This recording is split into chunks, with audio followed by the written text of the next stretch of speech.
Periodni sistemi, računala, prikaz ljudskog tela, godišnjih doba, sve su to pomagala koje su nekada bila u učionicama naših škola. Da li ih i sada ima tamo? Računaljke, geometrijska tela, presek uha. Tu su i prikaz lobanje i skeleta i mnoga druga školska pomagala uz koja bi nastava bila mnogo zanimljivija. Ipak, kažu u zavodu, poslednjih godina čini se da ih ima više u skladištu nego u školama.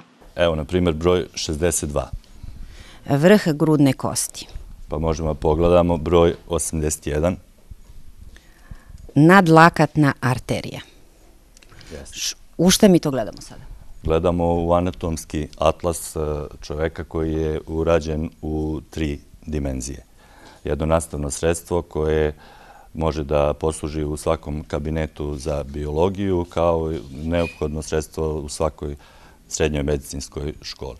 To su raznorazne vrste nastavnih sredstava, to su posteri sa azbukom, periodni sistem elemenata, pa onda imamo ovde za godišnja doba gde možemo da vidimo kako izgledaju koje godišnje doba, evo na primjer ovako zima, gde deci može na vrlo plastičan jedan i lep način da se objasni šta se dešava u zimskom periodu. U ukupnom učešću prodaje zavoda na godišnjem nivou nastavna sredstva zauzimaju negde nešto manje od 1%.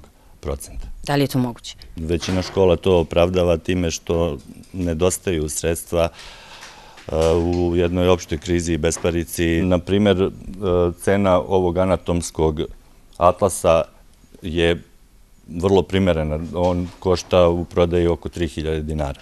Po mom ličnom mišljenju to za jednu školu nije uopšte neki veliki iznos koji bi mogla da izdvoji. Svaka škola koja to nema, mislim da bi bilo jako poželjno i jako dobro. I Zavod za udžbenike ima razna nastavna sredstva prilagođeno razredu i školi, za mlađe razrede i za starije razrede u osnovnoj školi.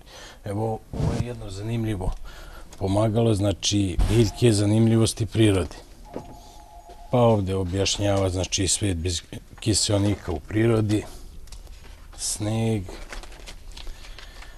kako se stvara kiseonik u vidu postara, gdje bi trebalo svaka osnovna škola da ima, to je količina, raspored životnih namirnica i način ishrane.